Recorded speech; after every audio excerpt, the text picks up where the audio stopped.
En ce moment, je me remémore beaucoup ce qui m'animait quand j'étais encore intacte.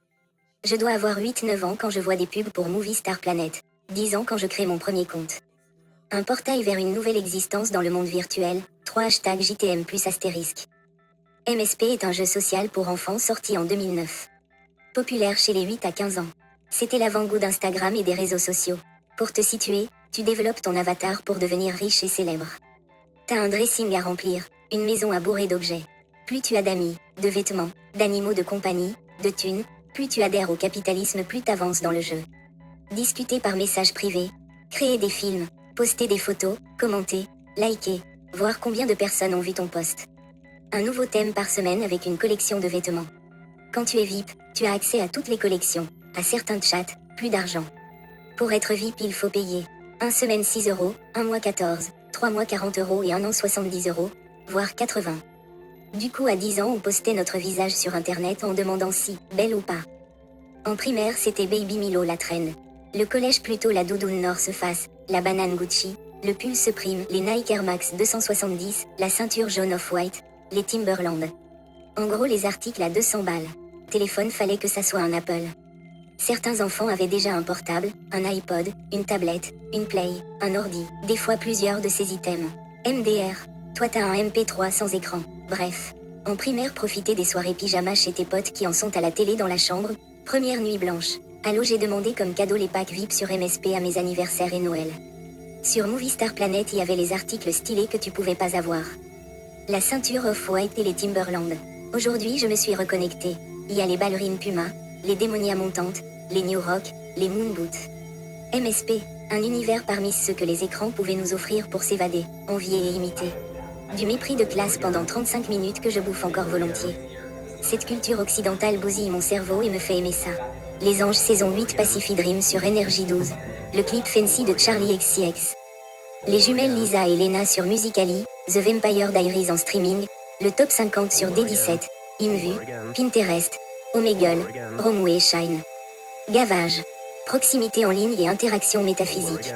Tout se passe entre moi, les inconnus dématérialisés de corps, d'âge, de genre. Bref, j'ai passé des heures sur MSP. Le seul jeu que j'ai poncé. Les utilisateurs étaient très actifs. Maintenant les chatrooms sont souvent déserts. Il reste les mecs qui t'envoient c'est à quel âge, ta snap. Les seuls utilisateurs encore actifs, parce que oui ils étaient déjà là avant. Aujourd'hui les demandes d'amis sont à l'immense majorité des groomers, ou des mecs qui veulent des nudes, des rapports sexuels virtuels. Le paradis pour les pointeurs à l'époque quand c'était plus actif. À la même période de vie, dans le monde réel on se faisait aborder par des hommes au moins trentenaires dans la rue, le métro. Pour beaucoup de personnes de mon âge, l'enfance et le début de l'adolescence était le moment où on nous a accosté le plus fréquemment. Dans le sens où ça a chuté depuis qu'on est majeur. Sur MSP, Omegle, même Vinted. Des mecs qui payeraient 100 euros pour un sous-vêtement que t'as porté spécifiquement parce que t'as 12 ans et que tu les fais. T'imagines 100 balles quand t'as 12 ans? Ça aurait pu payer un an VIP sur MSP, ou des Timberland dans la vraie vie. Ce jeu était un moyen d'exister autrement. Dans un autre monde perdu dans l'internet où personne ne pouvait savoir que mes darons ne voulaient pas acheter de Nike Air Max, ou que le maître 307 est un PE accent aigu d'eau criminel qui parle à des gosses. L'anonymat virtuel comme un exutoire ambivalent aux prédateurs et la proie.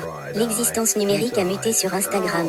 La vraie période cringe. Des communautés internationales qui chérissaient une personne. Des microcosmes vénérant des gens connus pour être beaux et payés pour ça. J'avais créé mon compte initialement pour une influenceuse française qui ne faisait littéralement rien d'autre que des TikToks. Pendant cette période, j'entretenais des liens parasociaux avec des adolescentes qui avaient le même but, lui ressembler. Je ne saurais plus aujourd'hui identifier ce qui nous animait autant avec cette personne qui ne faisait rien d'incroyable, qui souriait, était bien habillée toujours différemment. Quelqu'un qui était déjà tout ce qu'on aspirait à devenir selon notre culture réchauffée au micro-ondes.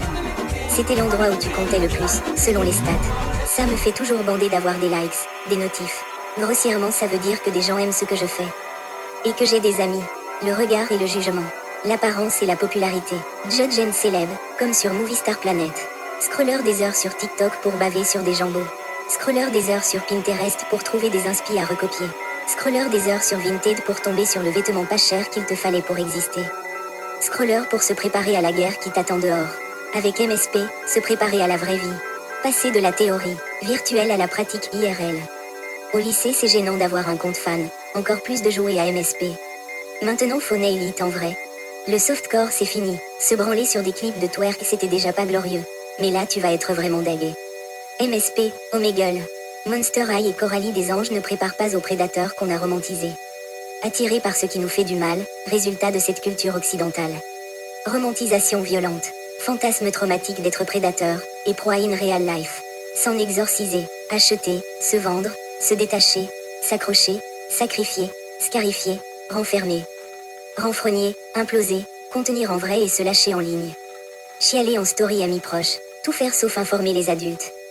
Ceux qui savent quoi faire, ils pensent tout savoir, font de l'agisme parce qu'ils ont ouvert un compte Facebook une fois. Ils ne comprennent toujours pas vraiment ce besoin de se faire de l'auto-tuning. Ils ne voient pas l'intérêt, la protection, l'armure, les personnages que ça crée. Qu'en alternant souvent les styles, les pistes sont brouillées. Utilisateur introuvable. Qui suis-je et toi t'es qui? J'en sais rien, t'es sais rien non plus, on est tous perdus. Mais sur internet on peut au moins faire genre on sait. Trouver un nom, s'identifier à son prénom, ou profiter de la neutralité du genre du pseudo, de l'utilisateur anonyme. Au moins ça, bâtir son image, façonner son reflet, se construire virtuellement. C'est moins cher. À quel prix? Changer les stories à la une, choisir la musique pour accompagner son post. Quelle photo de profil? Quelle photo pour les stories à la une? Quel post épinglé? Une story à la une de mes potes, de ma tête, de ce que je fais? Ou alors trier par année, masquer le nombre de likes, faire le no-face. Expérimenter avec ce qu'on m'a donné. Tant de choses ont changé depuis MSP, en même temps si peu. Maintenant adulte, et addict. Se gaver toujours plus, trop, à dégueuler.